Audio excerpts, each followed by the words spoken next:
basicamente, o nosso corpo é feito de água, carbono, tudo que existe, o próprio hidrogênio, até porque a água é H2O, oxigênio tem no nosso corpo, tudo isso existe no universo.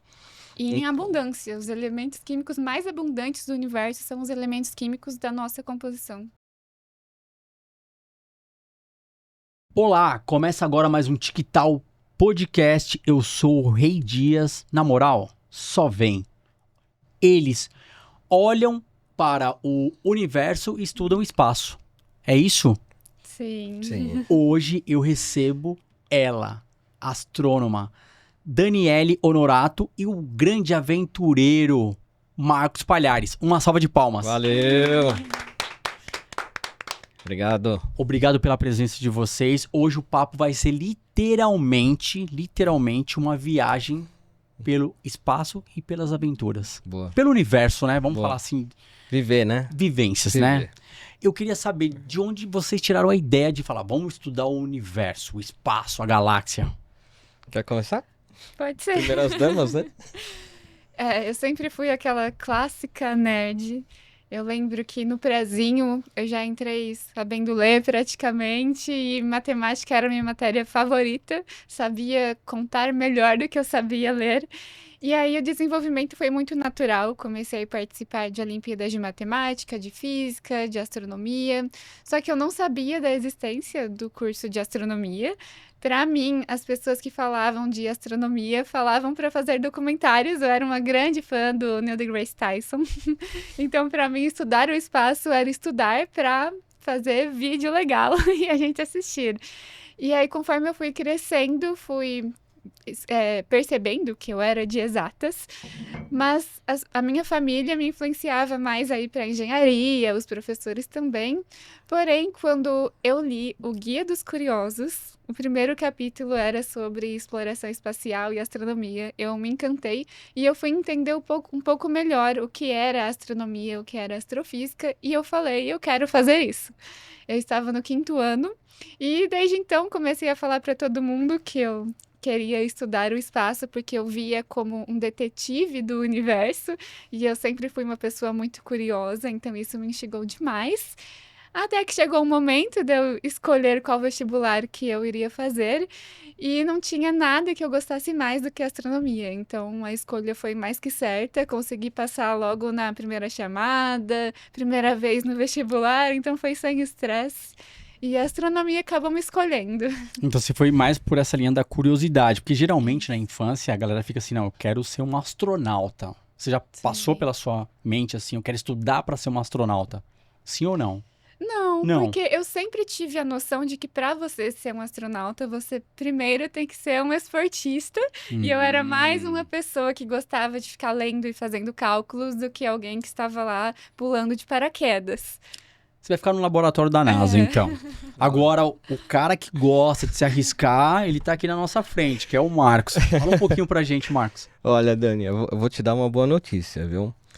Sabe que na NASA, para você ser astronauta, não tem que ser um bom esportista. Pelo contrário, como você vive em confinamento dentro das naves espaciais, são uma lata de sardinha, praticamente. Mas aquele treinamento eu não sobreviveria. Você sendo uma pessoa metódica, monótona, é perfeita para ser astronauta hoje em dia, porque se você for uma pessoa muito ansiosa, muito dinâmica, não tem espaço ali para você desenvolver. Então, na verdade, um bom colecionador de moedas, por exemplo, de numismática, é um bom astronauta hoje em dia. Tem um perfil para um cara de confinamento, uma pessoa que se automotiva, se autossustenta, não precisa de uma equipe. Então é interessante isso, porque as pessoas entendem que astronauta precisa ser um Superman. Mas no meu caso, as coisas começaram quando eu tinha 9 anos de idade. E foi muito interessante porque eu ganhei de presente um pôster de um astronauta que ficou no meu quarto. Era um pôster bem grande, ele tinha praticamente o meu tamanho e era de um astronauta flutuando no espaço. É do Bruce McCandless, é um cara, uma foto muito fácil de encontrar no Google, de 1984. E aquela foto me marcou porque eu dormia olhando para aquela foto. E aquela foto criava diversos sonhos na minha cabeça. Então foi muito interessante, porque desde criança começam os sonhos, né? E os sonhos geralmente são coisas intangíveis, né? Então a gente começa a imaginar coisas impossíveis nos sonhos. E eu me imaginava dentro daquela roupa algum dia. E é incrível que a gente não sabe se tem se realmente essa coisa de propósito, destino, né? Se essas crenças, se elas realmente existem, se é para valer ou não. Mas as coisas foram acontecendo e me ajudando nesse propósito. Até que um dia eu já estava em Moscou, treinando no GCTC, que é o Gagarin Cosmonaut Training Center, e eu estava usando essa roupa que eu vi no post quando eu tinha 9 anos. Então, quando eu me olhei no espelho usando aquela roupa, eu falei, caramba, cheguei. O próximo passo é ir no posto mais alto, que é lá em cima, e isso é muito difícil, muito difícil. A gente vai falar sobre isso, né? A gente está falando hoje de 600 pessoas no mundo, em 70 anos de história espacial, e 8 bilhões, praticamente, a população terrena. Então, um grãozinho de areia da população só atravessou a atmosfera. Palhares, já falando de adrenalina e aventuras aqui, Vamos lá. eu queria saber o que você ficou mais com medo? Fundo do mar, no submarino, lá no fundo, ou perder a gravidade? Nenhum dos dois. Nenhum dos dois? Não. São, Pra mim, isso é o meu brinquedo. Mas- Isso é a minha diversão. É a emoção pura, né? tem muita diferença? Olha, eu sempre digo que viver é emoção. Tá. Então, e que a gente tem que usufruir isso ao máximo. Então, para mim, o que puder realmente trabalhar ciência, natureza e tecnologia, eu me vejo nisso. Tanto é que a atividade espacial tem tudo a ver com isso. A gente poder ver nossa casa lá de cima, né? De um outro panorama, né? Como dizia Santos Dumont, de um panorama grandioso, ver tudo dos ares. Então, para mim, tanto a minha viagem ao fundo do oceano, para quem não sabe, né, o pessoal que está me conhecendo pela primeira vez, eu tenho hoje um recorde nacional de profundidade oceânica, que eu consegui através de um submergível. Eu fiz 4 submersões, né, em atividades científicas. Uma delas eu cheguei a mais de 2.000 pés de profundidade, e o objetivo era chegar na cratera de Chicxulub. Caraca. Sabia disso? Não. É novidade para ela. Caramba. Então ali coletar tectitos, que é um tipo de gema que sofreu o impacto de quando a Terra começou de novo do zero, na extinção dos dinossauros, há 60 e poucos milhões de anos atrás. Então esse meteoro caiu no oceano, ali no Golfo do México, criou uma zona de impacto, praticamente toda a Terra subiu em velocidade para cima e depois desceu em forma de chamas, né? Acabando com toda a fauna que existia, os dinossauros principalmente. E ali, como é uma área submersa, você pode chegar de submergível e com braços mecânicos você fazer coleta de amostras. Isso daí depois vai para faculdades, vai para toda a atividade acadêmica possível, museus e tudo mais. E eles precisam de pessoas que tenham coragem de ir a uma profundidade absurda, que é essa que, por exemplo, aconteceu recentemente, aquele desastre dos turistas com o Titanic, né? Que estavam chegando lá embaixo. Então eu consegui descer com o submergível, onde a luz do sol já não penetra mais. A partir de 100 metros de profundidade, a luz do sol já não alcança. Então ali naquele escuro, e pilotando o submergível, eu me senti pilotando uma espaçonave, só que no fundo do mar. Você não sabia mais se Então, era no Para espaço mim, eu ou estava no mar. explorando Sim. uma área que poucas pessoas tiveram acesso, praticamente intocado, desde a era do gelo. E entre aqueles cânions a gente tinha essa missão de fazer coletas. Infelizmente, como é uma área muito sedimentada, a missão não foi bem sucedida. Eu gostaria de fazer mais missões e aí eu precisaria de patrocínio, porque é muito caro, muito caro. Todo esse tipo de atividade não tem só o fator medo e coragem, tem o fator técnico. Então, você está envolvido numa pressão muito forte oceânica. Então imagina toda essa camada de água fazendo uma pressão de 400 quilos em 1 milímetro quadrado. Então uma simples fissura no casco já pode desencadear uma reação catastrófica, né, como a gente disse. E que foi o que aconteceu com o pessoal lá indo visitar o Titanic. Então precisa ter coragem. E quando você desceu ali, a sensação, adrenalina, coração acelera, você tem que fazer as compressões ou tipo a tecnologia te dá esse respaldo? Dá todo esse respaldo. No submergível você tem a pressão que é regulada igual um avião. Tá. Então o mesmo tipo de sistema, né, de reciclagem de oxigênio. Então você não precisa utilizar nenhuma máscara de oxigênio, você vai descendo bem lentamente. Tanto que foi uma descida de 3 horas até o fundo. Aí quando a gente desce, eu lembro que eu falei assim, Eagle has landed, né? Como se eu estivesse na Apollo, descendo. E é muito legal, porque ali você só tem realmente os faróis, né? Que são luzes muito fortes, muito potentes, para você vistoriar tudo ali no fundo escuro. E o interessante é a fauna, que não está muito acostumada com visitantes meio alienígenas como a gente, e eles vêm à nossa busca, né, atraídos pela luz. Então aparecem alguns peixes e principalmente esponjas, águas-vivas, com cores exuberantes, muitos deles bioluminescentes. Então eles emitem luz por uma reação química, tentando fazer contato com a espaçonave, ou submergível no caso. Isso que é muito legal, porque é uma experiência que fica para toda a vida. Sim, então, mais do que ser bem sucedida, a experiência é você estar lá, é o caminho. E é um mundo animal tentando fazer contato. Exatamente, exatamente. Então são luzes piscando assim, em determinado ponto da descida, se olhava assim pela escotilha, parecia uma árvore de Natal, assim, piscando, de tantos seres bioluminescentes ali acompanhando a descida. Um mar estrelado. Um mar estrelado interessante. Exatamente. Aliás, a sua experiência... Exatamente. Um pouquinho de medo faz parte, adrenalina, né? Senão não teria. Não, se tiver medo, você não aproveita. Não vai. Não vai. Tem que só curtir e esquecer. Exatamente. Vai que vai. Como você falou. Só vem. Só vem. Só vem. Dani, e você, Dani? Teria interesse em fazer uma experiência submarina ou morar no espaço por um tempo? Não moraria no espaço. Meu histórico familiar é horrível para predisposição de possíveis doenças que envolvem radiação. Então, por exemplo, sou praticamente cega, vou passar por uma cirurgia daqui a um tempinho. Então, não é uma boa ideia eu passar um tempo no espaço. Eu também sou uma pessoa que tem pressão baixa.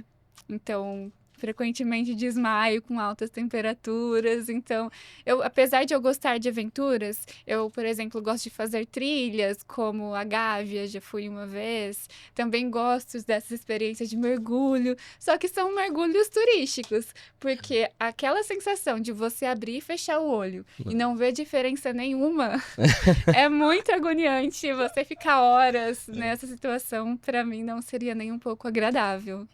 E sabe que ir pro espaço danifica a retina, né? Já foi provado. Mexe no globo ocular, porque a pressão sanguínea muda. Uma vez que você tá aqui na Terra, o teu corpo é adaptado para a Terra. Então, o batimento cardíaco, ele age de uma maneira a empurrar o sangue contra a gravidade. Sim.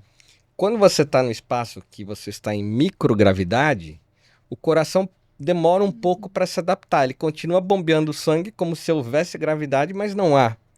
O que ocorre é um excesso de circulação sanguínea que acaba indo para o cérebro sem necessidade. Então é muito normal você ter dor de cabeça no início, até que o coração se adapte à nova realidade, ao novo ambiente. E isso mexe principalmente no globo ocular, que tem veias muito fininhas que estão irrigando o olho, então você tem dor no olho. E a própria pressão muscular, né? Exatamente, principalmente o músculo também, que deixa de ter um papel fundamental em microgravidade, então é normal você ter diversos problemas, né, de atrofia muscular, problemas ósseos. Alguns voltam com 5 centímetros de diferença de altura. A tendência é você, se viver no espaço, virar uma lesma. Entendeu? Você não vai mais precisar de ossos, não vai precisar de músculos. Por isso que eles se aposentam tão rápido. Então, deixa a adrenalina pro Marcos aqui, pro Palhares, e aí você fica só no laboratório estudando, né, Dani? A Dani já falando, eu já tô fora dessa parada aí. Então, o ar tá ligado, fique tranquilo, o ar tá ligado, não vai ter temperaturas altas aqui. Um pouco de luz. A luz é forte aqui. Mas tá tudo bem, né? Não, tá tranquilo. Então tá bom, então tá tudo sob controle. Essas experiências, elas mexem a forma da gente enxergar a vida na Terra. Pra você, o que mudou, Palhares? Sobre... Como enxergar, como ver? Porque assim, os astronautas falam, né? Tipo, eu fui pra fora, hoje eu vejo o mundo aqui a vida na Terra de uma forma que eu valido melhor. Tá. Eu valorizo. Olha, Rei, eu não fui pro espaço, Tá. mas eu cheguei à estratosfera, como você comentou. Para chegar à estratosfera, então, para o pessoal entender, eu voei a bordo de um caça supersônico. Não consegui fazer isso no Brasil, tive que ir para Moscou. Lá eu consegui um caça em que graças à velocidade supersônica, você consegue romper pontos mais altos da atmosfera. E esse caça especificamente que eu voei, é um caça que infelizmente agora está sendo usado na guerra da Ucrânia. Ele consegue voar muito alto, fugir de diversos mísseis, então é usado até para espionagem e tudo mais. E ali, nessa experiência, quebrando a barreira do som, eu consegui chegar à estratosfera, que é uma camada acima da troposfera, que é a camada que nós temos aqui. Então imagine só, quando você olha para cima, você tem o céu azul. A partir do momento que você fura essa camada do céu azul, que você está nada mais, nada menos olhando o oxigênio, as moléculas de oxigênio, você vai para a segunda camada, que é a estratosfera, que é uma camada muito próxima do espaço, e você tem uma visão da curvatura da Terra muito parecida com a visão que você tem do espaço. Então ali em cima, imagina só, você quando está olhando para baixo da cabine do caça, você vê o céu ficou no seu pé, lá embaixo. Então aquela camada azul ficou lá embaixo. E você está voando numa camada que parece que você está no espaço. Você não está no espaço porque ainda existem gases ali, muito poucos, é uma área muito rarefeita, pouquíssimos gases, mas não é considerado espaço ainda. Então ali eu tive a sensação a mesma sensação que o astronauta tem de ver a Terra de longe. Isso é muito legal. E é inesquecível. Tesão total ali, cara. E aí, respondendo a sua pergunta, tem aquela sensação da pequenez, né? De você ver a Terra com outros olhos, que é a sua casa. Você vê, por exemplo, os rios parecem os vasos sanguíneos do nosso corpo. As florestas lembram muito os alvéolos pulmonares do nosso pulmão, quando você olha microscopicamente, né? Os alvéolos. Então, parecem umas nuvenzinhas verdes. Então, eu senti que ali eu estava olhando para um organismo vivo. Era como se eu visse que a nossa casa está viva. E aí você tem aquela sensação particular e o dever de que você realmente precisa cuidar do planeta que você mora, que você habita. Porque é um organismo vivo, é como o seu cachorro, né, sua família e tudo mais. Tudo depende de cuidar da nossa atmosfera, do nosso meio ambiente. Então é uma sensação muito particular de pequenez e de, ao mesmo tempo, de você sentir parte de uma família, de um todo, né? Em que você enxerga as pessoas todas como membros da sua família, né? Membros da própria casa, e só muda o endereço, mas somos todos, de alguma forma, estamos conectados. Cara, bem interessante a experiência, né, Dani? Muito Ele legal. trazendo assim, tipo, imagina. Cara, eu curti muito. Quem sabe um dia. Então, aí, tá vendo? Pô, demais. Hoje eu trabalho com turismo espacial. Então, se você tiver interesse de ir para o espaço, eu tô aqui para te ajudar. Ela já falou que não, mas eu tô vendo que ela tá começando a ficar interessada. Tá começando. É assim que não, parte o eu iria, interesse. mas não pra ficar lá muito tempo, entendeu? Pra ir Então. no ISS. E tem aqueles treinamentos mirabolantes também, que aí não dá certo. Hoje em dia tem passeios aí de 10 minutos. Sim. Esse do Jeff Bezos. Aliás, vou dar uma deixa agora pro teu programa. Quem quiser concorrer a uma vaga espacial, de graça. Uma viagem que tem gente que pagou 28 milhões de dólares para ter um assento turístico numa nave espacial do Jeff Bezos para voar 10 minutos no espaço.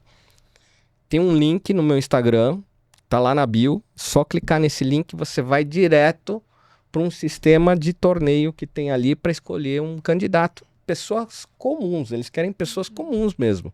É o objetivo. Um grande patrocinador foi lá, tá bancando 6 vagas, ele comprou 6 assentos numa nave espacial da Blue Origin, que são uma das 3 principais grandes da atividade espacial aí.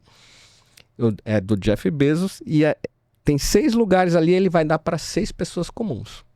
Então entra no meu Instagram, vai lá na bio, clica no link, é Marcos R. Palhares, esse é o meu Instagram, A galera vai deixar R de Roberto, né?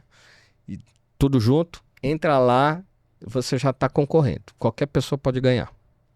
E assim, tudo bem, tudo tem um risco na vida, mas pode dar ruim essa viagem ao espaço. Então, se você não quiser ir e ser sorteado, digamos Sim, assim, não é né? obrigado. Sim. Você não vai, você deixa a sua vaga para outra pessoa, mas a chance, olha, Por que eu tô falando isso? é única. Tá, isso é uma viagem de um ônibus espacial, ok? E um brasileiro vai ganhar, já tem um assento reservado para um brasileiro. Então eu vou fazer a inscrição. Eu vou nessa adrenalina, vai que rola.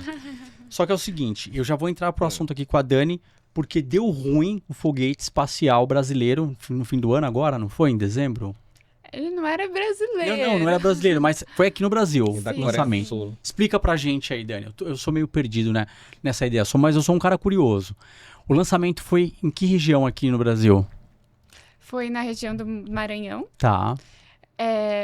Ele, só para explicar para a galera, foi o primeiro lançado em solo brasileiro, Tá. mas ele é um foguete coreano e o objetivo de se lançar foguetes não é necessariamente você obter o êxito. Obviamente que isso é almejado, mas por mais que ele tenha tido uma queda após 30 segundos, os pesquisadores, as pessoas que estão ali envolvidas no projeto, dizem que foi uma grande vitória e que sim, foi um sucesso, porque houve diversos estudos envolvendo o lançamento desse foguete, não somente do ponto de vista da engenharia, mas também estudos a respeito de física, de melhoramentos de possíveis foguetes e de outros projetos também. Então, foi bom ter falhado, inclusive as falhas que apontam ter o relatório completo ainda não foi completamente divulgado, mas as falhas já eram tecnicamente esperadas, porque eles estavam estudando a melhor forma e os melhores métodos de se fazer esse lançamento.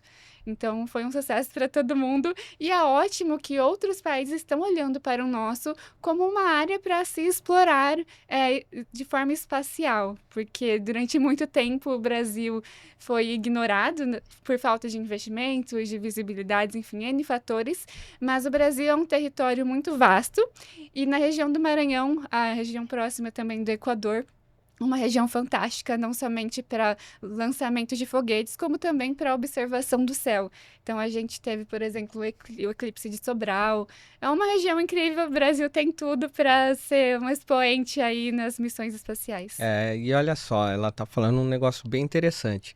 A base de Alcântara, lá no Maranhão, é a base espacial mais bem localizada do mundo. Do mundo. Quanto mais próximo da linha do Equador, melhor. Né? Você usa a força da rotação da Terra para impulsionar o foguete. E ali a gente está a 4 graus da linha zero do Equador. Então é muito interessante que o objetivo foi também ser uma vitrine para mostrar para o mundo, ó, quem quiser lançar um foguete daqui, a base está à disposição. Tanto é que esse foguete era da Coreia do Sul. Estava levando, né, algumas contribuições de universitários aqui do Brasil. E falhar não é um problema, como ela disse, faz parte do aprendizado. Tanto é que atualmente o Elon Musk, que é a pessoa atualmente mais bem sucedida na área espacial, falham diretos os foguetes, né? É muito comum. Dizem que ele está na frente, né, da NASA em questão de tecnologia, porque a NASA só lança um projeto quando está 99,999% de certeza que aquilo vai dar certo. São investimentos de maioria governamental, eles não se permitem errar. Já ele está com investimento da maior parte da rede privada, ele se permite errar. E com a constante de erros, você obviamente se permite acertar mais vezes também. E aí o Exatamente. desenvolvimento acaba Ajuda. sendo mais rápido. Ajuda. E agora vai ter um foguete da NASA, dia 2 de fevereiro. Então, eu não sei quando esse episódio vai pro ar, mas enfim. Dia 2 de fevereiro agora vai ter o foguete SLS, que é construído pela NASA, claro, com Boeing, Grumman, Northrop e tal. Mas ele vai dar a primeira órbita da Lua em quantos anos? Mais de 50 anos, né? Mais de 50 anos que o homem não fazia isso, chegar até a Lua e orbitar. E o Elon Musk vai participar dessa missão. Então eles vão fazer uma decolagem desse foguete da NASA, o SLS, que é um foguete aí que demorou muito para ser produzido. E do outro lado vai decolar também um foguete da SpaceX. Mas Isso vão ser futuramente. tripulados, então. Esse daí vai ser tripulado, mas ele não vai pisar na Lua, Tá. os astronautas. Eles só vão orbitar. Eles vão fazer uma simulação muito semelhante ao que foi feito na Apollo 8 há mais de 50 anos atrás. Mas a Apollo também só foi na parte frontal da Lua, né? Que Eles parte falam, frontal. Eles não deram a volta. Isso. E esse daí vai Não, dar a volta. eles dão a volta, Tá. mas Mas para pisa. pousar tem que ser na parte frontal e de preferência ali na linha do Equador, bem próximo, porque é muito frio nos polos, né? Ah. Enfim, aí essa missão vai ser apenas de orbitar a Lua, vai ser a primeira mulher que vai para o espaço para fazer essa missão para a Lua, e vão ser 4 astronautas, e isso vai ser o Artemis 2. O Artemis 1 já foi em 2022, se eu não me engano, foi em agosto, você sabe de qual? Não vou lembrar. Acho que 20 de agosto, alguma coisa assim, de 2022, foi a Artemis 1, que era sem tripulação, para ver se a nave fazia tudo o que precisava fazer. Artemis 2 essa que vai acontecer dia 2 de fevereiro, e depois vai ter a Artemis 3, que é a missão para pousar na Lua. Então vai ser a primeira missão em que o homem vai voltar a pisar na Lua desde a década de 70. Tá, essa 3 tá previsto? Já tem data? Está previsto que tem que acontecer antes de 2030, porque os chineses disseram, nós vamos pousar na Lua com o chinês em 2030. É a corrida, né, que eles falam, né? Está a se corrida. repetindo a corrida, né? Antigamente foi a corrida com os soviéticos. E agora está acontecendo a corrida com os chineses. Então os chineses falaram, ó, nós vamos pousar na Lua até 2030, os americanos já estão correndo para pegar aquela área antes. Até porque as últimas pesquisas descobriram hélio 3, que já existe um embute financeiro do porquê, né? Já tem um business plan do porquê estar lá e tomar a área. Porque na década de 70 isso não foi levado com muita importância. E hoje já se sabe que é um material muito importante para a energia limpa. Energia nuclear mais limpa, né? Isso que é engraçado de dizer. O hélio 3 é energia limpa. Então eles querem fincar a bandeira lá, os americanos, antes dos chineses. Então tem essa corrida de novo para acontecer. Por isso que o homem está voltando à Lua, é um dos motivos. De novo, uma corrida espacial. E outro motivo também de se voltar à Lua é um treinamento para se ir a Marte. Isso. A gente vai falar de Marte. É. Vamos ficar aqui na Lua. Eu queria saber de A você. Lua vai ser o porto, né? O porto, né? Um Porque porto eles falam, pra ir né? pra Marte. Pra Marte. É. Porque acho que a primeira missão é deixar uma base na Lua, que eles falam, né? Pra depois seguir pra construir. Marte. É. Cara, o negócio Vai vai... ser. É como se você voltar na época marítima das colonizações, né? Os portugueses e os espanhóis, eles saíam em naus.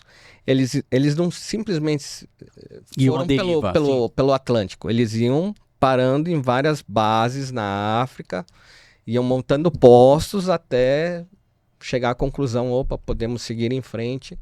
Então, é mais ou menos, a Lua tem mais ou menos esse mesmo pretexto. Ela tem que ser uma base lá que pode servir para abastecimento e tudo mais. Até porque o hélio 3 é combustível, né? Sim. Sem influência do Palhares aqui, tá, Dani? Vou perguntar pra você. Sempre tem-se essa questão na internet de acredito ou não acredito. Você acredita que o homem pisou na Lua? Acredito. Acredita? Na verdade, acreditar não é a palavra correta, Tá. mas eu entendo o contexto e entendo que as informações que são apresentadas são informações verdadeiras, entendo também a física envolvida, então é muito improvável de que isso não tenha acontecido. Tá, porque o que a gente fala da internet? A internet, alguns falam a teoria da conspiração.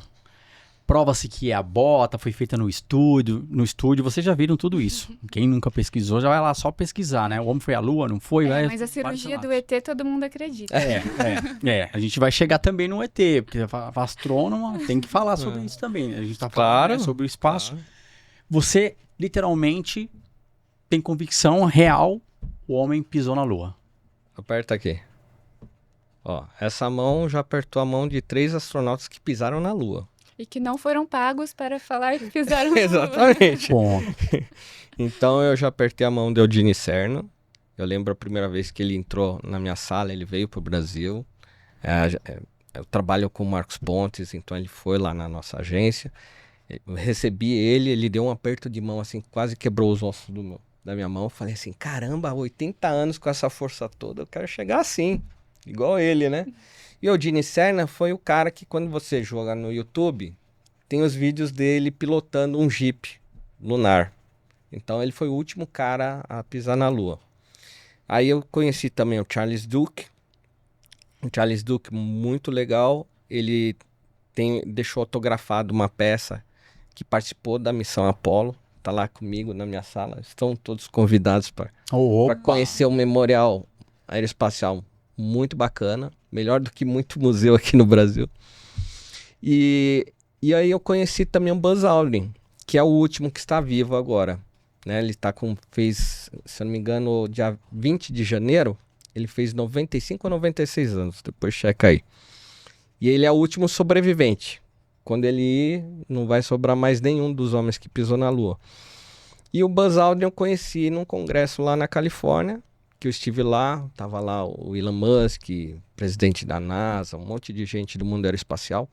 Foi muito legal a integração de estar nesse convívio com essas pessoas, saber como é que elas pensam. Eu escutei palestra de um monte de gente. E o Buzz Aldrin é o cara, para a audiência aí imaginar bem assim a importância do Buzz Aldrin, ele participou da primeira, não é aterrissagem, é lunizagem, né? Que a gente fala. É lua, né? É lua. Muita gente fala aterrissagem lunar. E aterrissagem à Terra. Então, lunizagem da Lua. Então, ele participou da primeira missão, Apollo 11. Então, Neil Armstrong pisou primeiro, depois o Buzz Aldrin. Tem aquele desenho da Pixar, Sim. O Buzz Lightyear. É inspirado no Buzz Aldrin da vida real. Muita gente não sabe disso. Então ele é um herói nacional lá nos Estados Unidos. Eu tive o privilégio então de apertar a mão, conhecê-lo, bater um papo. E falando sobre essa questão de se você pode duvidar ou não, eu não tenho a menor dúvida, né? O homem realmente pisou na Lua. Inclusive na NASA você pode tocar uma rocha lunar. Você já foi lá para o Kennedy Space Center? Lá tem uma espécie de um bioma de vidro, em que você só pode enfiar sua mão ali e tocar na pedra, mas você não consegue enfiar nada maior, você não consegue entrar com o seu corpo, é só a mão mesmo para você poder tocar a pedra e falar assim, ó, toquei a pedra que o Buzz Aldrin trouxe lá da Lua. Então, e essas rochas são 200 quilos de material que foram trazidos, né, sedimentos lá da Lua, estão espalhados em museus no mundo inteiro, já foram estudados, né, os rebolitos e tudo mais. E isso até hoje é material de pesquisa, então, para a gente compreender melhor o nosso satélite natural. E a demora para o retorno à Lua geralmente foi porque não tinha interesse antes, de extrair. Que você fala da extração então, agora e da base. Seria isso? Tem uma coisa que eu costumo dizer assim, para você ir para a Lua, que é uma operação muito cara, são vários bilhões de dólares envolvidos, num mundo que está atualmente com os caixas no vermelho, tem que ter um porquê. Né? E então na década de 60 tinha um porquê que eram os soviéticos falaram, nós vamos para a Lua. E os americanos entraram nessa corrida e chegaram antes. E os soviéticos realmente aceitaram, eles chegaram, realmente não tem nem mais por que a gente gastar essa grana toda. E a Lua é um lugar desértico, então naquela época Não tinha um porquê, não existia um business plan além da corrida espacial. Hoje em dia existe essa questão do hélio 3 como um subfator da necessidade e a questão do posto de abastecimento, né, para viagens mais longas. Mas se você parar para pensar, ir para a Lua, olha só, além de ser muito caro, imagina assim, que eu sou a Terra. A Lua está mais ou menos no fim desse espaço aqui. Já é longe. Sim. Né? Nessa proporção. Ir para Marte está a 1 quilômetro de mim. Então Marte é muito mais longe. A Lua você chega em 3, 4 dias. E para Marte são 9 meses de viagem, 1 ano e 2 meses de viagem, né, da volta. Nesse cálculo que você acabou de fazer. Nesse cálculo. É muito longe, então. Então, se a gente parar para pensar, olha, para você fazer uma viagem dessa, o business plan tem que ser assim, olha, o que eu vou investir tem que render de volta. Se você parar para pensar, a conta não bate. Então, de novo, eu entendo que a gente está voltando por causa de uma corrida contra os chineses. O principal ponto é esse. Se os chineses não falassem nada, provavelmente a gente ia deixar a Lua por mais um tempo ali quietinha. Então, tudo na humanidade é movido por dinheiro, né? E para investir todo esse dinheiro tem que ter uma razão muito forte. Então eu entendo que as provas das pessoas que não acreditam, quando eu pego alguma pessoa que chega para mim e fala assim, mas como você sabe que realmente o homem foi para a Lua? Bom, primeiro, eu tenho um telescópio em casa. Eu tenho um Celestron 1100. Você consegue ver vestígios da Apollo lá. Dá para ver. Com uma lente muito boa você consegue ver. Além disso, além das pedras, que são 200 quilos de rocha que estão espalhadas, tem as pessoas que foram 400 mil pessoas na NASA, trabalharam para poder acontecer isso daí. E se você for na NASA, tem um foguete que não foi utilizado, que eles falaram, vamos economizar dinheiro porque não precisa mais, já ganhamos a corrida. Está lá para qualquer um tocar. O foguete Saturno V está num galpão que você vê o início e você não vê o final, de tão grande que é, né? O foguete tinha mais de 100 metros de altura e assim, cada turbina do foguete é maior do que essa sala aqui. Se você colocar o rosto ali, você fala assim, meu, é possível que os caras vão construir um negócio desse para nada. Com certeza, se você for assistir essa decolagem que vai ter agora dia 2 de fevereiro, lá perto da NASA, e ver um foguete decolando, você vai acreditar que o homem pisou na Lua. Bem colocado. E só acrescentar, Pode acrescentar, do Dani. ponto de vista da ciência, porque a gente tem que lembrar que a Lua é um vestígio da Terra. Sim. Então, a composição química é muito parecida. Então, não necessariamente você precisa ir até a Lua para estudar a Lua. Principalmente com o desenvolvimento tecnológico dos nossos laboratórios. Desde a década, por exemplo, de 90, a gente teve um boom muito grande no quesito de desenvolvimento tecnológico. Então, a gente já conhece cientificamente muito bem a Lua, que não apresenta uma necessidade tão urgente de revisitar ela, ainda mais nós tendo amostras aqui. Claro que visitar a Lua nós teríamos novos estudos, né, podendo ser desenvolvidos, mas como o Palhares disse, é um custo muito grande e só a pauta científica acho que não seria suficiente para ter esse custo no governo atual. Tá preparado, Rei? É político, né? Rei, Sim. É político. tá preparado Tô para pegar preparado. uma pedra do espaço? Olha aí, ó. Ó! Eu sempre trago umas surpresas pro povo. Palhares, cara, olha... Abre a mão, hein? Abro. Levanta a mão, cara, que Aí. senão vai dar ruim. Cara, Tá aí. é uma pedra do espaço? Exatamente. Caramba. Isso aí é um meteorito. Você tá tocando numa pedra que viajou alguns bilhões de quilômetros para chegar na sua mão. Aqui, Dani, dá uma olhada. Segura, se prepara. Caraca. O que você achou? Cara, achei demais. Louco, né? Demais, demais, demais. E ela vai se condensando e... Esse é um fragmento, provavelmente, de algo muito maior. Com certeza. Sobreviveu, né, a atmosfera terrestre, né, o impacto. Provavelmente, quando ela entrou na atmosfera, deu uma explosão ali em cima e veio só esse pedacinho. Você tem a idade dela quando chegou na Terra? Essa daí tem 500 anos.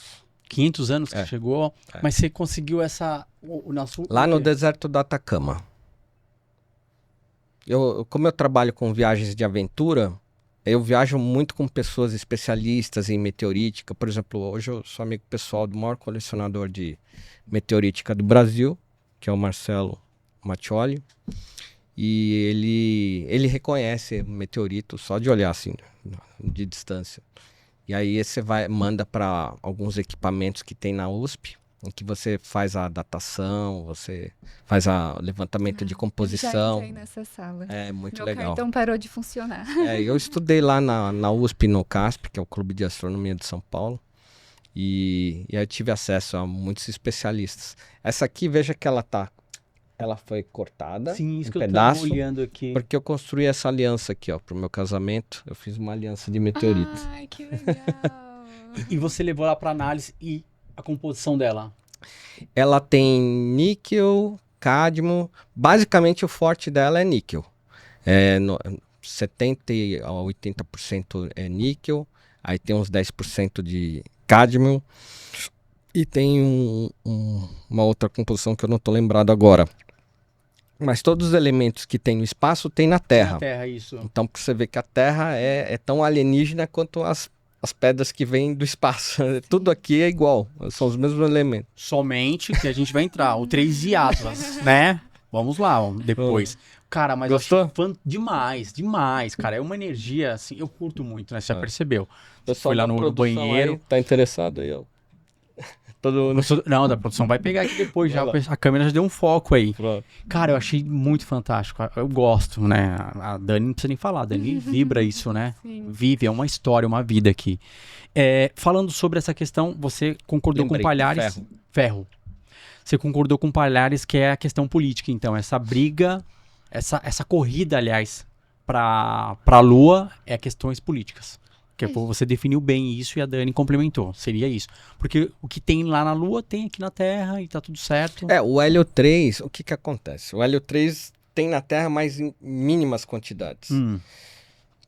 O que acontece? O Sol, ele emana muito hélio aqui para a Terra, que é uma das coisas mais abundantes de hidrogênio e hélio no espaço. Só que nós temos a atmosfera, que barra esse hélio 3. Como na Lua não tem atmosfera, o hélio 3 cai e fica lá. Só que a questão de minerar isso é que é uma coisa que eu acho que não vai bater essa conta, porque é muito caro. E o armazenamento também disso tudo. Então, por isso que eu acho que a política é a resposta. É a resposta. Porque você fala, como é que você transporta? Como é que você tem tudo isso, né? Então, fica inviável. Inclusive, hoje eu estava escutando um podcast falando sobre a subida do ouro, né? Quem está investindo em ouro aí está se dando muito bem. E aí o cara comenta assim no podcast: a não ser que o Elon Musk descubra um asteroide de ouro. E eu falei assim, mas mesmo que ele descubra, como é que vai carregar um asteroide pra Terra, entendeu? Não tem como. Mas nem isso, então pode investir em ouro aí que tá tudo tranquilo, não vai cair o ouro tão cedo. Dani, então sobre a questão do tempo, o Palhares falou que a viagem espacial que vai ocorrer no sorteio, 10 minutos. O tempo é diferente no espaço semelhante à Terra? É diferente, só que nós estamos em condições não relativísticas, então a diferença será mínima, coisa de nanosegundos.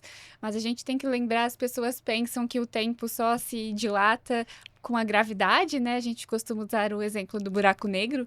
Quanto mais próximo de um buraco negro, mais devagar, assim, o tempo passa, que aumenta a gravidade, mas também a velocidade também é algo capaz de dilatar o espaço-tempo. Então, a gente tem uma diferença temporal não só na ISS, mas também quando a gente viaja de avião. E é por isso que nós temos relógios atômicos para sincronizar esses tempos, mas a diferença é de nanosegundos, e isso só tem alguma relevância, por exemplo, quando a gente pega tempos muito longos, como foi a virada do ano para atualizar os computadores. Aí a gente precisa de uma sincronização, porque se a gente for levar a fundo na física, o meu tempo passa diferente do seu, porque a gente medir a gravidade de forma pontual, a gente vai ver diferença de gravidade, mas é uma diferença que a gente acaba ignorando, porque realmente não tem nenhuma diferença perceptível. Você assistiu Interestelar, não? Cara, eu acho que eu assisti. O Interestelar é um filme que aborda muito Sim. tecnicamente essa É um questão. dos filmes mais cientificamente corretos.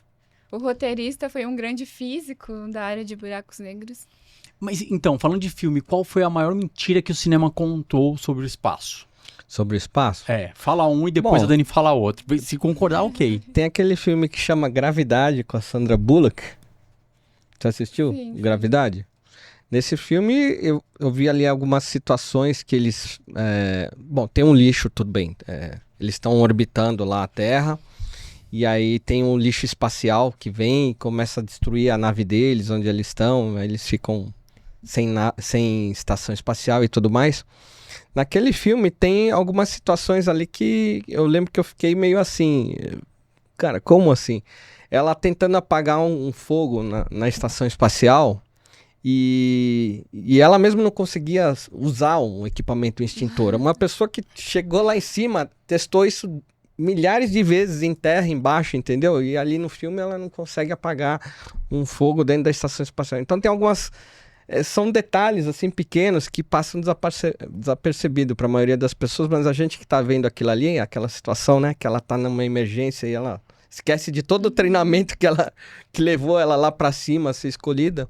Lembrando que para você realmente conseguir ser candidato e chegar no posto de subir num foguete, você passou por uma bateria de treinamentos assim dezenas de vezes, foi testada, retestada, tudo é muito elaborado para que o processo seja mecanicamente viável e de sucesso. Então, no filme tudo dá errado, tudo que eles vão fazer lá dá errado. Eu falo, mas aí é um pateta que mandaram para o espaço, não é um astronauta. Bem colocado essa daí, Palhares. E você, Dani? Falando no geral, Star Trek, Star Wars, quando a nave está passando por um cinturão de asteroides ou qualquer coisa do tipo, a gente tem a impressão que são pedras que vão bater na nave. Sim. Mas o mundo real, o universo real está muito longe de ser assim, porque a distância é de quilômetros, algumas centenas de quilômetros de um asteroide para o outro. Então, a probabilidade de uma nave colidir com o asteroide, ou a pessoa tem que ser muito burra. A não ser que eles estavam atravessando o anel de Saturno, né? Aí tudo bem, mas... mesmo assim, em comparação com as pedras e a distância, não é um risco tão grande se você tiver uma jornada guiada e tiver alguém ali prestando atenção. O universo é muito Sim. grande. Existe uma área de asteroides entre Marte e Júpiter, que é conhecida... Como é que é o nome mesmo? É, o cinturão O cinturão tem o nome de... de Kuiper. Kuiper. Isso.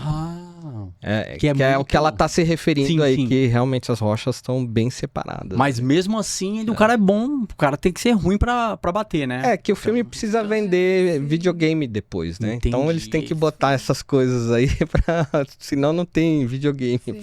E algo interessante é que eles tiveram a mesma origem, então eles têm a mesma composição. Não exatamente a mesma, mas composições parecidas em proporções diferentes. E idades também muito próximas. Então, quando você vê um asteroide aqui da Terra, você basicamente consegue estudar os outros, os demais. E é por isso que a área que estuda essa parte é muito mais desenvolvida do que qualquer outra área da astronomia. Por essa facilidade, entre aspas. Dani, muita gente fala sobre a questão da física quântica, mas poucas pessoas entendem. Explica aqui pro público do TikTok. O que seria, assim, a física quântica? Gente, é uma pergunta longa, viu? Essa daí É uma pergunta longa. tentar resumir ao máximo, porque assim, hoje em dia as pessoas falam assim, a física quântica é ciência com a espiritualidade. Você acredita nisso? De forma alguma, a ciência não adentra no campo da espiritualidade, ainda Tá. mais no momento em que nós estamos. Isso a gente deixa para a época anterior ao iluminismo, aí tudo bem. Mas hoje esse é um campo que não diz respeito à ciência. Não tem relação E a alguma. gente tem que lembrar que não existe física quântica, física de Newton, existe a física do universo. Tá. A física clássica, ela é a física quântica, porém sem as propriedades quânticas. Porque no mundo quântico, na chamada física quântica, nós temos um processo chamado de decoerência quântica. Essa decoerência quântica é quase como uma hipersensibilidade, se eu posso explicar assim, em que essas propriedades quânticas de superposição, de emaranhamento quântico, elas são extremamente sensíveis a qualquer tipo de interação. E o mundo quântico, ele é quase um mundo isolado, as partículas têm muito pouco contato. Então, por exemplo, se o núcleo de um átomo fosse do tamanho de uma bola de futebol, o primeiro elétron estaria a mais de 20 quilômetros de distância. E no nosso mundo, no mundo que a gente vive, a gente está o tempo inteiro interagindo com muitas moléculas. Só o fato de respirar, você está interagindo com pelo menos 10 elevado a 24 moléculas por segundo. Então, isso na escala quântica é impensável. Então, temos o famoso experimento da dupla Fender, que mostra, essa é a interpretação de Copenhague, existem várias interpretações para esse experimento, mas mostra que quando existe o instrumento observando, o elétron ou o fóton perde a sua propriedade, né? Passa a se comportar como partícula, perde a propriedade de se comportar como onda. E isso porque precisou do instrumento interagir com ele para saber onde ele está. Não existe forma de se medir que não seja interagindo de alguma forma. E essa interação faz perder as propriedades quânticas. Então, o que a gente pode pensar sobre a física quântica é que é uma escala, um método de estudo para a gente entender o mundo subatômico. Se você for medir uma folha de papel, você usa uma régua. Se você for medir uma casa, você pega uma trena. Da mesma forma, a física. Se você for estudar o mundo subatômico, você usa a física quântica. Se você for estudar o nosso mundo, o mundo macro, você usa a física clássica. Mas não porque são físicas diferentes, mas sim porque elas possuem preciosismos e um grau de certeza e exatidão maior devido às propriedades que se manifestam naquela escala. Por isso que o Palhares perguntou se ela daria aula, né? Porque resumiu assim, ó. Quem quiser saber mais, só ir lá no Instagram dela. Bom, para resumir, você é feito de tecidos e músculos. Esses tecidos são feitos de células, as células de moléculas, as moléculas de átomos e os átomos de partículas subatômicas, que é esse como quarks. Que é esse mundo quântico que você está querendo saber. Somos feitos de poeira estelar? Com certeza. Então, se resume a isso. Sim, basicamente o nosso corpo é feito de água, carbono, tudo que existe, o próprio hidrogênio, até porque a água é H2O, oxigênio tem no nosso corpo, tudo isso existe no universo. E em abundância, os elementos químicos mais abundantes do universo são os elementos químicos da nossa composição. Então a gente sabe que a gente é feito assim, do mesmo material que é feito o universo. Então eu já vou com uma para vocês. Existe algum elemento no universo que a gente não tem conhecimento na Terra sobre ele? Até agora não descobrimos, né?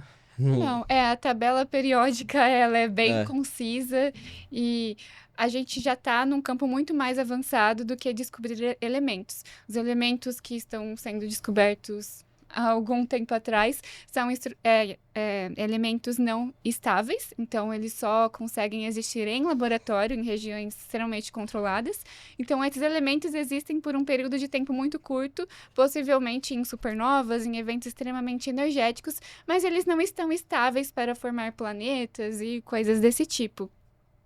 Então, na época que a gente está agora, é uma época de descobrir as partículas subatômicas. Então, nós estamos no campo da física de partículas. Exatamente.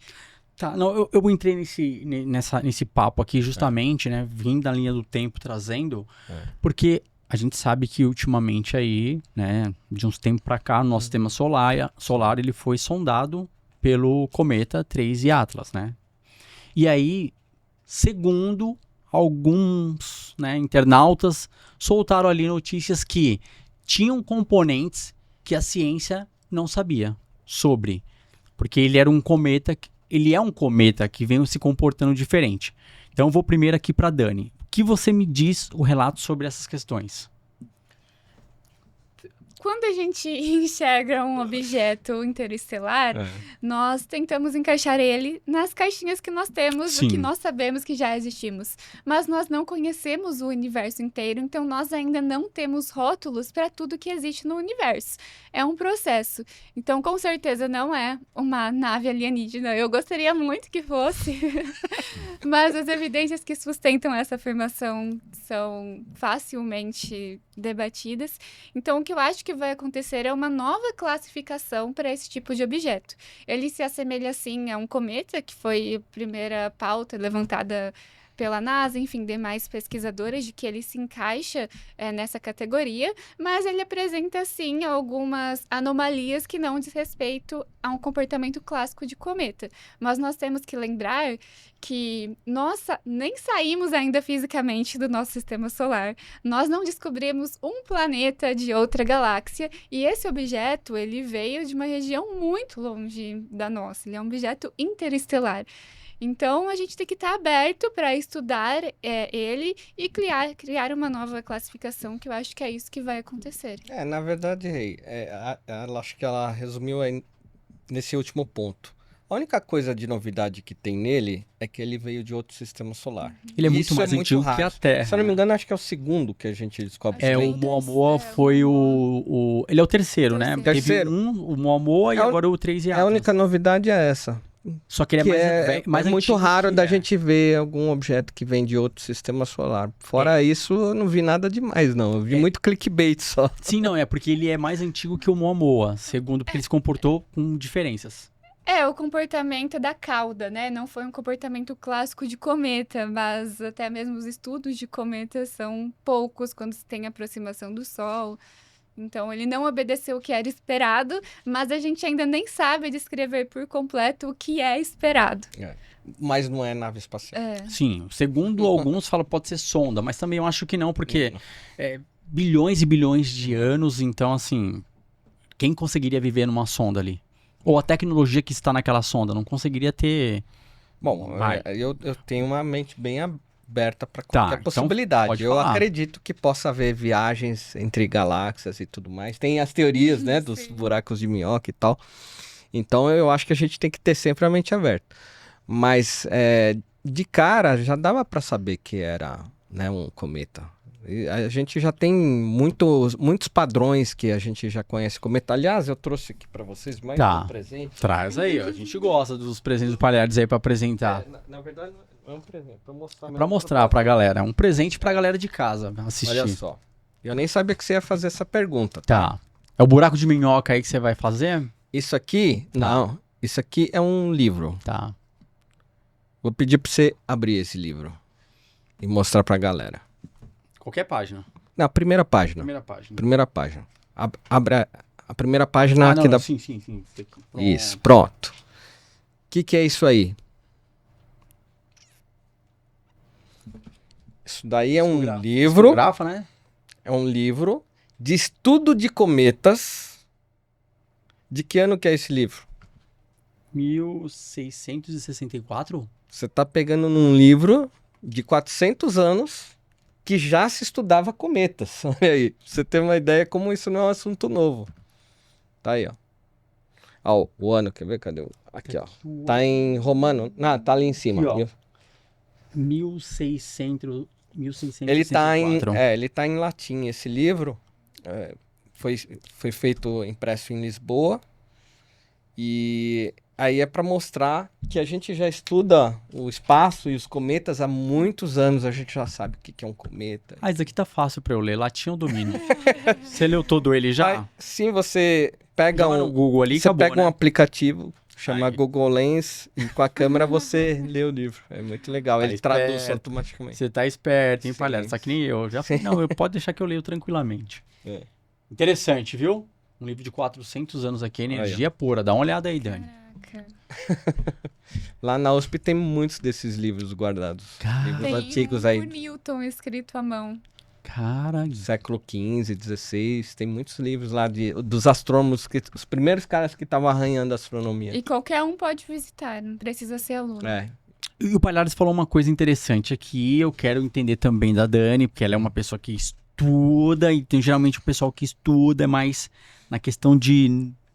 Não é da teoria da conspiração, mas você falou uma coisa legal, você jogou na mesa que eu acho interessante, que você acredita que existe vida em outros planetas. Sim. Nós não somos os únicos.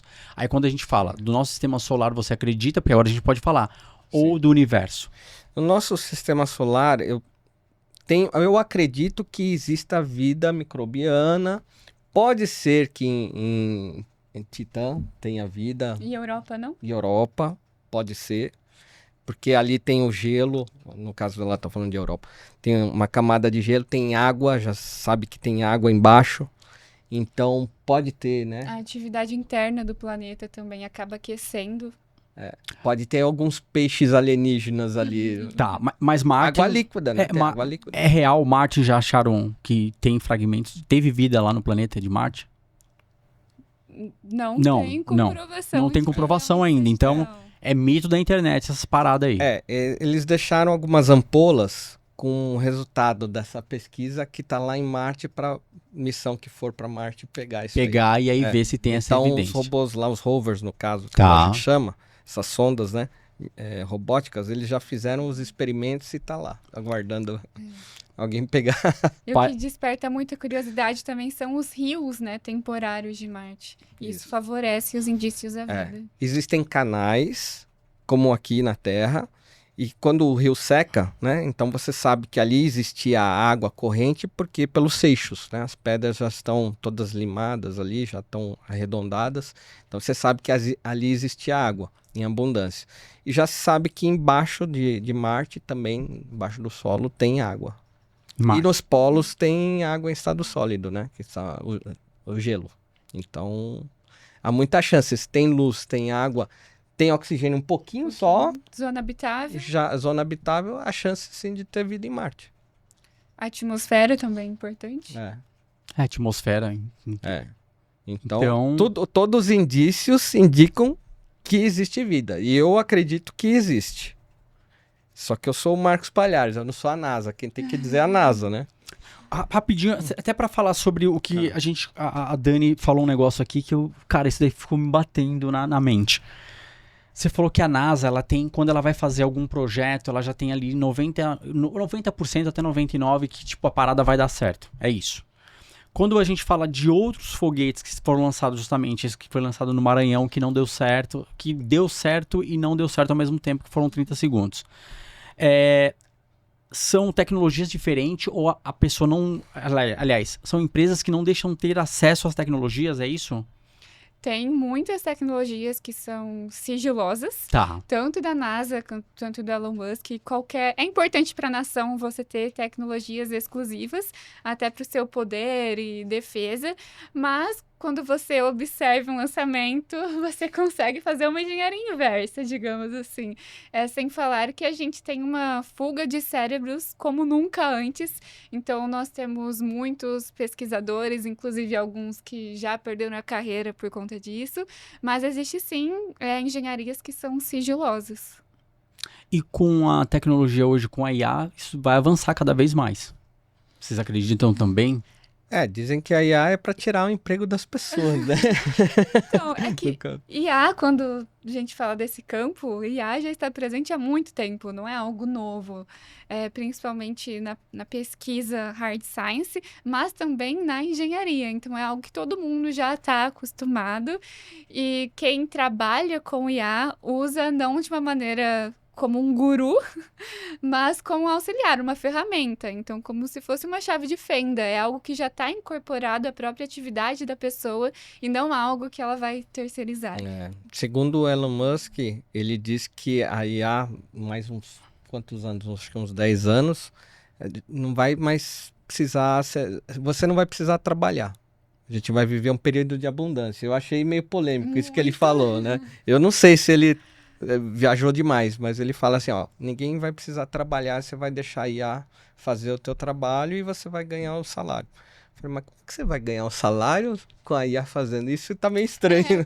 Mas ele se expressou a gente não duvida de nada que ele fala, né? Porque muita coisa que ele fala, ele faz, né? Agora, sobre a questão do que a gente está relatando aqui, você deu seu parecer. Dani, você acredita em vida, tá? Agora a gente vai para algo um pouco mais... Vida inteligente. Isso, a vida inteligente, que é a vida que o pessoal fala de alienígenas, fora da Terra. Você acredita? Eu acredito, mas eu acho muito improvável a humanidade ter algum tipo de contato. Queria muito que isso acontecesse, mas quando você para compreender o período evolutivo, né, o tempo que isso precisa para desenvolver, o nosso avanço como humanidade, como tecnologia, não acompanha a escala de tempo.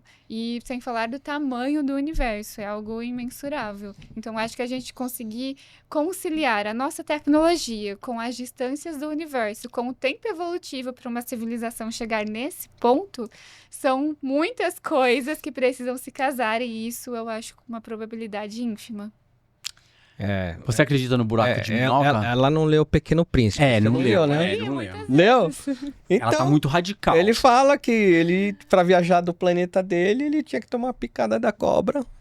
E aí a alma dele ia conseguir viajar os planetas lá. Mas eu também vi Monteiro Lobato e nunca vi Saci Pererê. Não, tudo bem.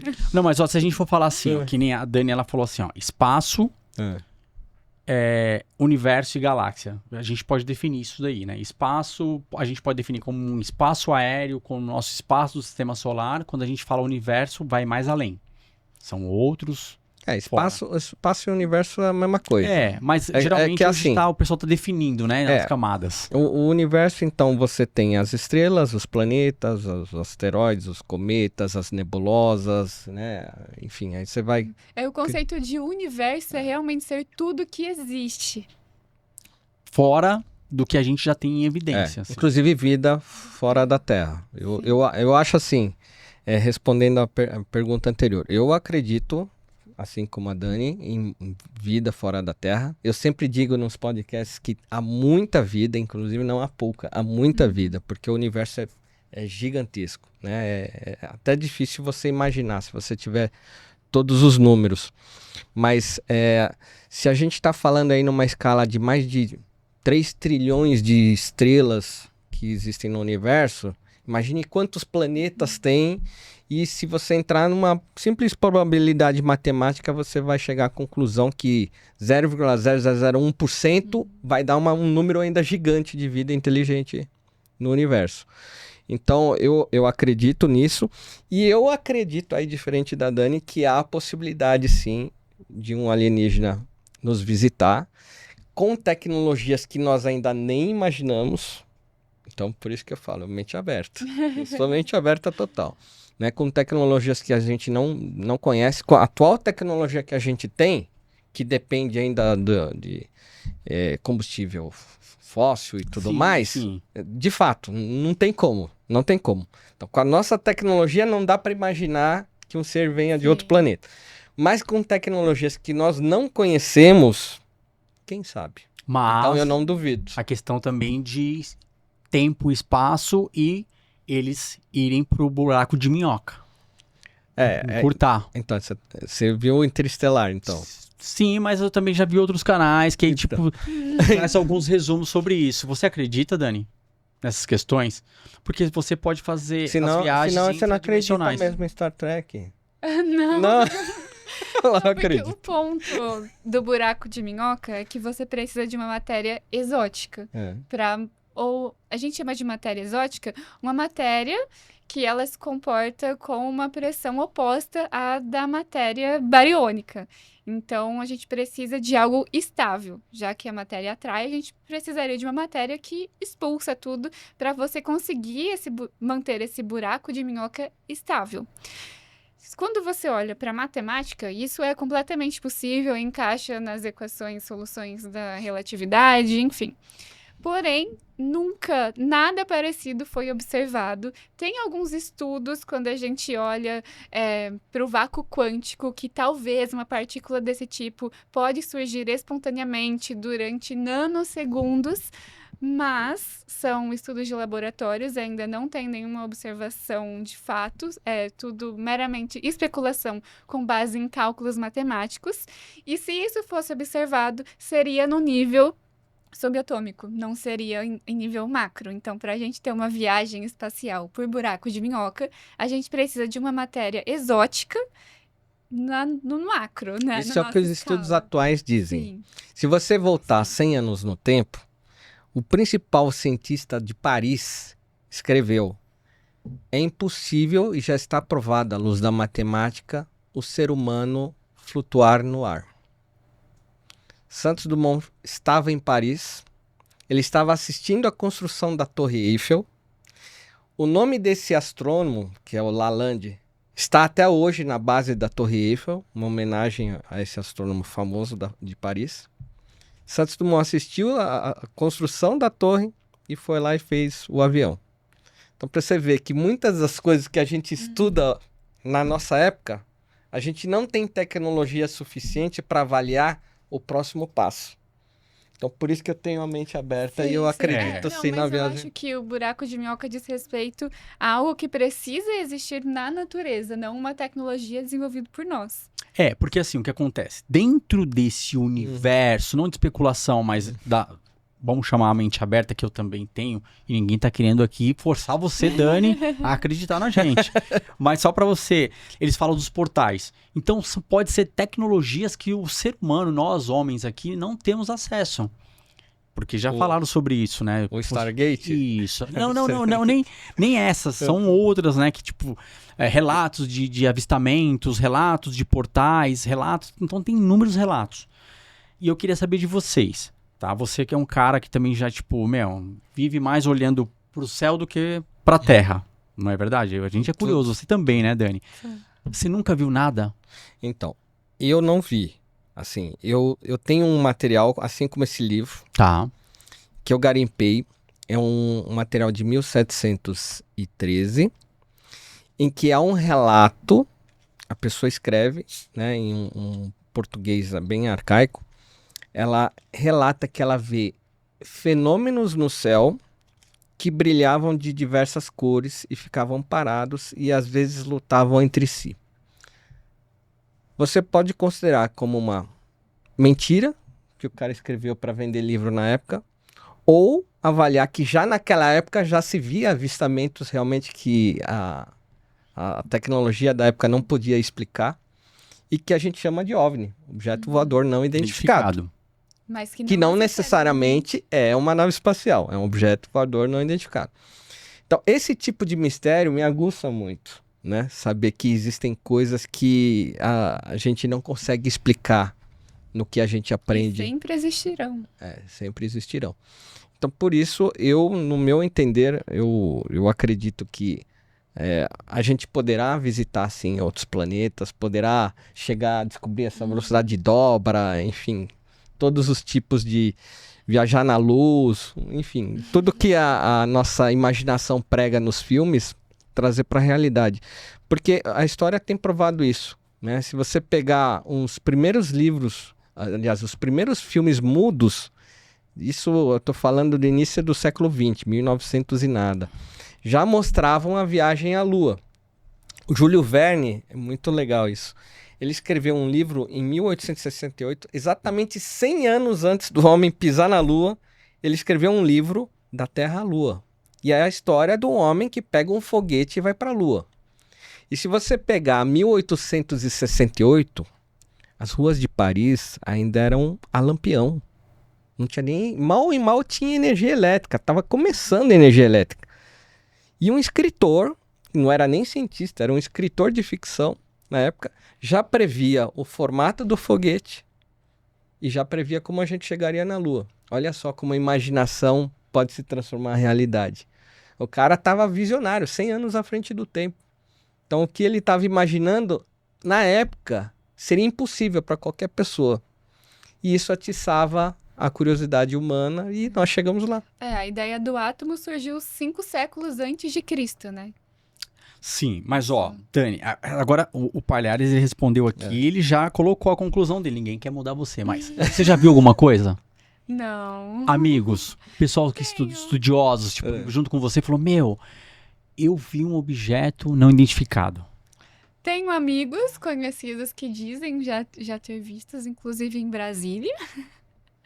Mas eu, por exemplo, uma vez fui para São Tomé, nessa jornada, e não viu porque nada. Diziam que lá também é Sim. um ponto muito forte e não vi nada. E eu sou uma pessoa também completamente aberta, por mais que as pessoas me coloquem o rótulo de ser extremamente cética, mas eu acredito que possam existir, mas os relatos que eu ouço não tem nenhuma prova material de fato que me convença de que de fato aquilo aconteceu. Eu respeito demais todo mundo que traz esses relatos, mas a gente tem que reconhecer que a nossa mente também não é confiável, Sim. que a gente não tem todo o conhecimento técnico do que está acontecendo, por exemplo, no céu naquele momento. Então tem muitas coisas do exército, às vezes, enfim, muitas coisas que acontecem no céu que a gente pode não estar esperando ou até mesmo não ter o conhecimento disso, e aí nisso você acaba relatando de outra forma. E dependendo do seu ânimo naquele momento, você pode até ver coisas que talvez nem tenham acontecido. Pois é. Todo mundo tem alguma memória falsa, É. principalmente em momentos E eu oportunos. tava, inclusive, indo pra Roswell, no avião, isso eu nunca me esqueço. E eu tava olhando pela janela e tava tudo escuro.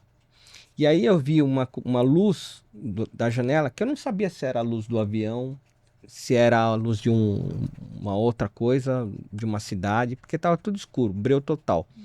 E aí essa luz simplesmente andou assim, ó, e sumiu da janela. Eu falei assim, caramba, o que eu vi? Eu não sei se era um balão, se era um OVNI, né? E tem esse ponto aí que ela tá falando. Outro dia, um cara me explicou, olha, sabe o que era a tua luz? Era algum relógio de alguém que estava refletindo, e aí ele se mexeu e a janela mostrou aquele reflexo e você achou que era lá fora e não era, era lá dentro. Então, assim, a gente pode ser realmente enganado pelas situações. Então, eu digo que eu vi uma coisa, que eu não sei se era um objeto voador não identificado ou não, e ao mesmo tempo, esse mistério ninguém vai me responder. Sim. E nesses congressos que você foi, esses astronautas que foram à Lua nunca relataram nada. Ah, tem aqueles que têm as crenças fortes. O próprio Charles Duke fala, né? Ele fala que ele viu coisas. O que o Charles Duke comenta? Você sabe das histórias? Eu não sei exatamente, Eu mas não tem entro muita muito coisa nesses assuntos, Tá. porque eu... envolvendo coisas que ele ouviu, principalmente, de É, outras frequências. O Marcos Pontes fala que ele estava na Força Aérea e uma luz acompanhou o caça, que ele estava voando. E ele não sabe o que era. Era uma luz que estava viajando muito mais rápido que ele e ele estava num caça supersônico. Ele fala, ué, como é que viajou mais rápido que eu se eu só tô voando na barreira do som aqui? Entendeu? Então essas situações, elas bagunçam a nossa mente, né? E atiçam a curiosidade. E é por isso que relatos não são comprovação científica. Tá, agora a gente vai falar aqui pra você, Dani. A gente sabe que a Terra ela vai acabar um dia. Mas muito lá pra frente, bilhões e bilhões de anos, ela pode vir acabar. Pela questão... Uns 4 bilhões? 4, 5. 4, 5 bilhões, né? A Terra acaba. Você acha que o universo pode acabar de uma hora pra outra? Tem estudos que podem falar assim, ó... Pode ser que acabe. Buf, o universo acabe. Na física, tudo sempre pode. Nada é um 100% absoluto. Sem aviso. Ele tá afim de babar. Então, pode falar aí de metaverso, de tudo aí. Acaba o universo, cria-se outro. Pode ser? O universo pode acontecer isso? Então, nós temos hipóteses teóricas que sustentam essas afirmações, porém, a respeito do fim do universo, a teoria que é guiada, né, pelos estudos, e o estudo que guia essa teoria é a respeito da densidade crítica do universo. A gente sabe que o início foi pelo Big Bang, então a gente está em uma expansão e a gente quer entender o limite dessa expansão. Será que Sim. foi pelo Big Bang? Porque pode ter algo anterior ao Big Bang. Tá. Mas Depois do James Webb, algumas coisas mudaram aí. Tá, mas vai lá, vai lá. Tem vai um lá. telescópio que puseram no espaço que É. queria ver o início e tirou várias conclusões de que muitas das teorias podiam estar erradas. Enfim, o ponto é que tudo que a gente sabe a respeito do nosso universo, sim, podem existir outros universos, como também podem não existir. E esses universos podem ter outra física completamente diferente da nossa. Então, não necessariamente entender o nosso universo significa entender todos os universos que existam. Que louco. Tem a teoria, por exemplo, de gravitação quântica, que sustenta teorias de universos bolhas, que o Big Bang, em algum ponto, seria a colisão de duas bolhas. Então, duas bolhas se tocando, e aí você criaria uma ponte entre elas, e essa ponte seria O Big fim. Bang.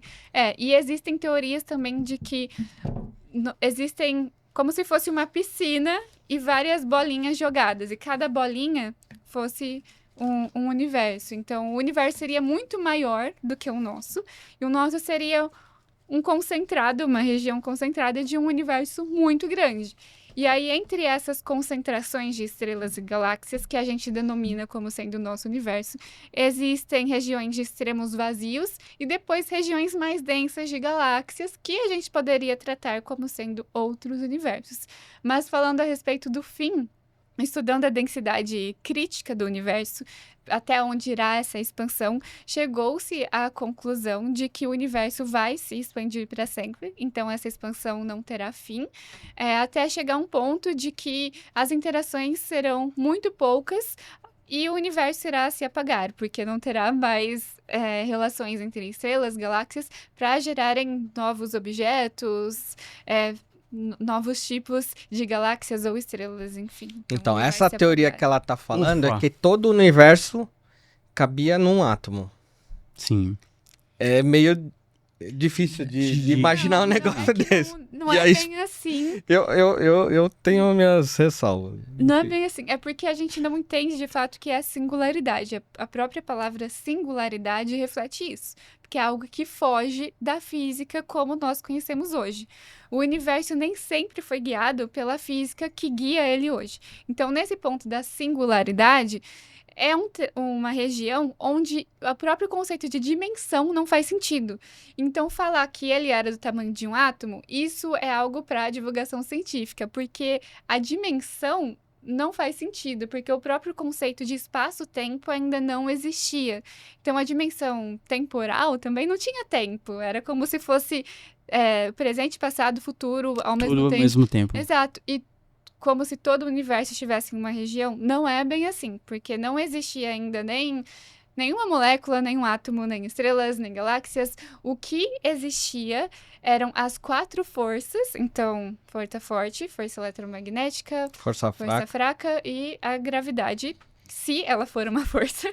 Que a gravidade não condensada. consegue ser explicada pela física quântica. Exatamente. Mas Então, assim, todas essas 4 forças unidas, unificadas em uma pequena região. E a gente usa esse termo região para dar a entender de que é algo denso, extremamente denso, a ponto de ser uma singularidade. Então é complexo, é um outro pensamento porque não é intuitivo. Rei, ó, Meu bem pra você, explicado, pra você resumido aí, parar bom, de hein? babar, que a teoria vai longe aí. A gente botou um telescópio que chama James Webb fora da Terra. Sim. Tá lá, orbitando no espaço. Um dos objetivos, e na minha opinião era o principal, eu lembro que no início um monte de gente negou que era o objetivo principal. Para mim era o objetivo principal. Era enxergar essas ondas de rádio mais distantes para saber como é que aconteceu o Big Bang. Então o telescópio é como se fosse uma máquina do tempo mesmo. Ele enxerga Todos lá- são, né? Sim. o que está acontecendo lá no início. Porque a luz está viajando, tá? Então só para você ter noção, a luz do sol para bater na tua face leva 8 minutos para chegar e você sentir o calor. Então aquela partícula viajou 8 minutos. Então quando você mira num lugar que é um lugar mais fundo, mais distante do universo, que é da onde todas as ondas de rádio vieram naquele sentido, eles falaram ali que foi o Big Bang. Então eles puseram esse telescópio para falar assim, vamos apontar ali e vamos fazer um cálculo para as lentes dele puxar o universo na criação. 200 milhões de anos. Né? O universo seria uma criança. Se o universo tem 14 bilhões de anos, praticamente, você está vendo um bebê nascendo. Então eles miraram aquele telescópio lá longe e eles achavam que não ia ver nada. Era esse o objetivo. Não ia ver nada. Para explicar a teoria do Big Bang. Só que eles descobriram algumas galáxias, inclusive maduras. Então, para mim, permanece o mistério. É que... No meu entender. Isso é bom, o senso crítico. E pra você, Dani? Não, o contraponto disso, realmente, as galáxias que foram encontradas pelo James Webb sugerem que elas são mais antigas do que a nossa probabilidade do universo. Sim. Mas, quando a gente fala teoria do Big Bang, a gente está em busca de uma teoria que descreve o início, a formação, a evolução do universo como inteiro. Ou seja, não foi provado. Não tem como. É uma teoria, que nem ela falou. Na verdade, Existem indícios. teoria Indícios. nunca vai ser completamente tudo 100% comprovado, porque toda teoria está em constante transformação de acordo com a descoberta. Sim. Você vai refinando aquilo. Teoria é a explicação mais aceita no momento, que é consenso. E você deve imaginar que dentro desse consenso de tentar explicar a formação e evolução do universo, existem várias outras mini-teorias. Então, dentro do Big Bang tem a teoria de formação de galáxias, de estrelas. Mas todo na o teoria período não do- diz que você ia ter uma galáxia madura com Não, 200 milhões de anos. não. Aí que tá. Entendeu? Esse Aí que é o que X tá. da questão. Não. Isso Calma, que quebra. deixa eu concluir. Vamos lá, vamos Não, pra essa o linha, ponto não Max. é esse. É porque tem vários micros Tá. e dentro de uma teoria gigante. E cada micro é uma área específica de pessoas pesquisadores que estão ali tentando buscar respostas. Tá. Então, é uma teoria gigante com várias microteorias. E como toda teoria, ainda possui lacunas. Até pouco tempo atrás, a gente pensava que o nosso universo era a nossa galáxia. Nós não sabíamos da existência de outras galáxias. Então, a teoria de evolução e formação de galáxias é uma teoria extremamente nova e com muito poucas observações quando a gente compara com formação estelar, por exemplo. A gente tem poucos dados. E aí, a partir disso, a teoria de galáxias sempre foi uma teoria com muitas lacunas e que a gente sabe que está incompleta. A própria teoria de formação da nossa galáxia é uma teoria sem consenso em que cada pesquisador vai defender um ponto. Então, é óbvio que a idade dada pela galáxia foi uma idade encontrada a partir da teoria de formação de galáxias vigentes, que nós sabemos que está com lacunas. Então, o James Webb encontrar galáxias mais antigas do que o universo é só uma prova daquilo que nós já sabíamos, que a nossa teoria de formação de galáxias está errada em alguns pontos. Viu, Palhares? Não a teoria Não. do Big Bang. Ben, entendeu? Mas Não, eu ela, acho. ela, de ela formação deu aí de o galáxias. parecer. Não, achei fantástico. A gente sempre bate muitas as coisas, Mas isso porque é a gente legal, é da área, mas é como ela falou, né? Cada pessoa levanta Tem- suas hipóteses. Sim. Eu ainda acredito na criação divina. Sim. E Aí, que no meu ramo as pessoas abominam isso. a criação divina, que é Deus, o criador do universo. Energia. Tem que ter uma energia que controle, que faça isso acontecer.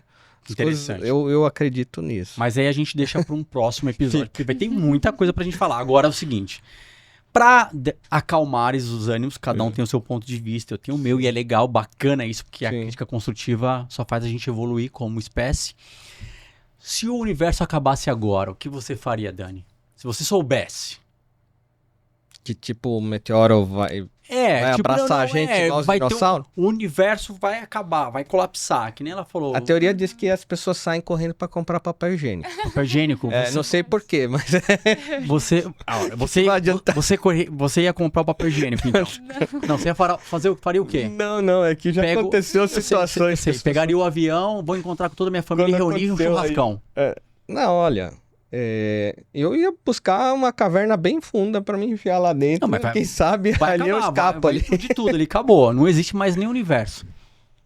Tem Por algumas isso horas. que é bom acreditar em algo maior. Sim, Em algo concordo. divino, Sim. né? Você tem pelo menos na sua crença de que você vá para um lugar melhor, que você faz parte de algo muito especial. Eu acho que isso que é importante, assim, a gente saber que nós temos um pai, Tá. né? Além do pai físico, nós temos um outro pai que é a criação do universo, sim. que controla tudo e que sabe a melhor decisão para as coisas acontecerem. Se você não acredita em nada, maravilha. Então você vira pó e acabou. E tá Acabou a tudo história certo. aí. Dani, você faria o quê?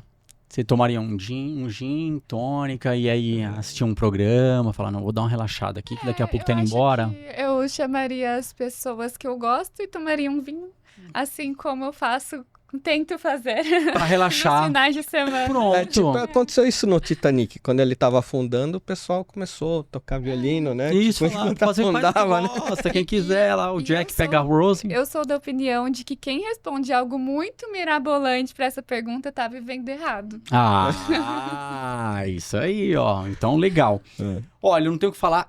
Mostra os seus livros aí que você trouxe pra gente, público de casa. Fica à vontade, Palhares. Bom, Esse aqui é um livro que eu escrevi, chama-se O Céu Não é o Limite. Qual é a câmera aqui? Aquela ali? Aqui, ó.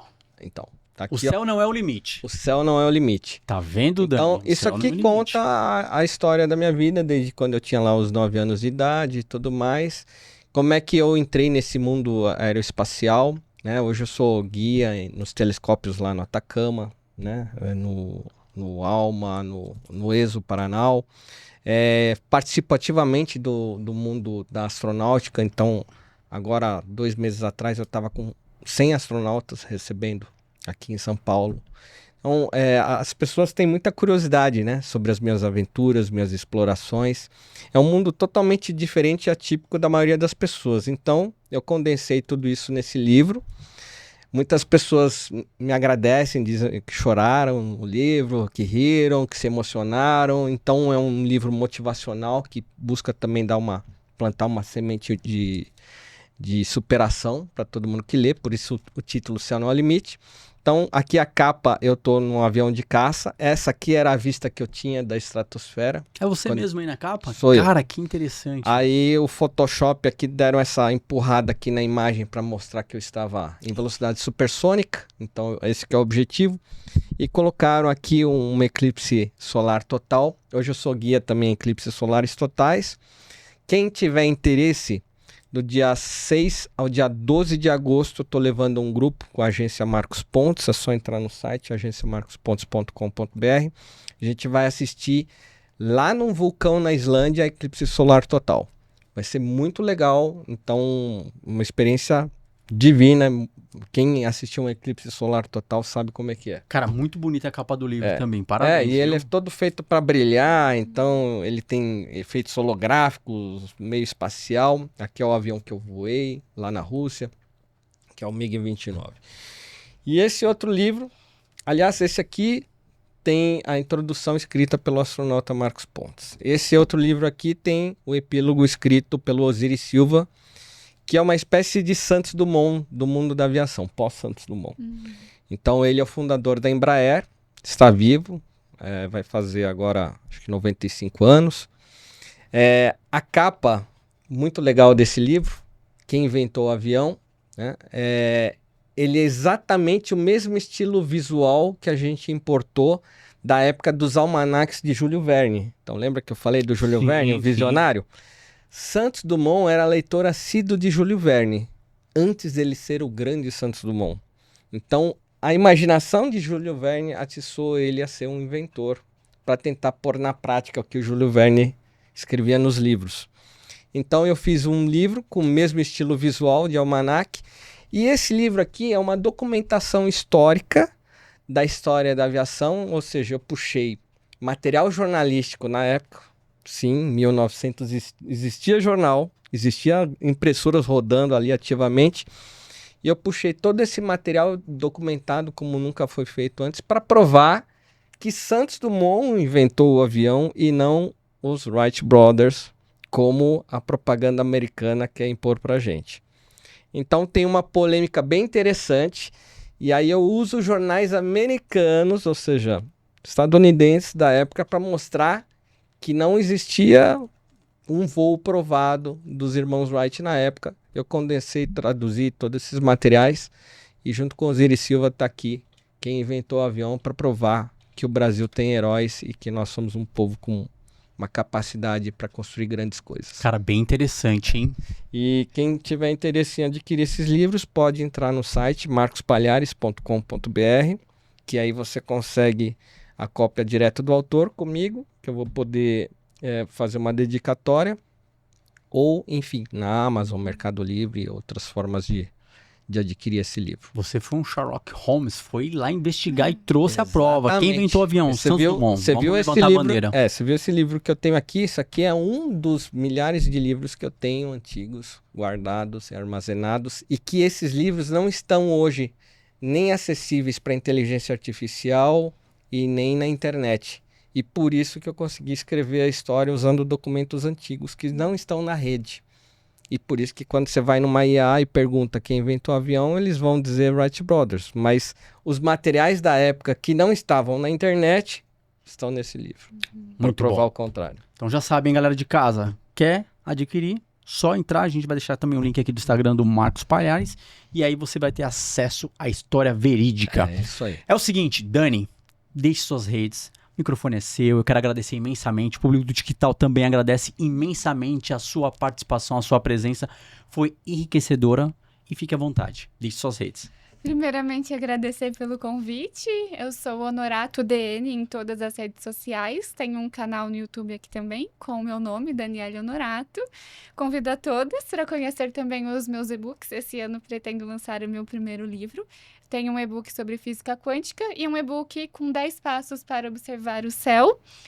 E é isso, eu agradeço muito o bate-papo aqui com vocês dois. Um prazer conhecer pessoalmente. Obrigado aí. Eu te seguia no Facebook antes de eu entrar na Que faculdade. legal, que legal. Ó, Facebook, então ela é old school, na pegada. Assim, Eu acho isso, nossa, fantástico, assim, tantas pessoas que eu tinha como uma referência e a vida foi me trazendo.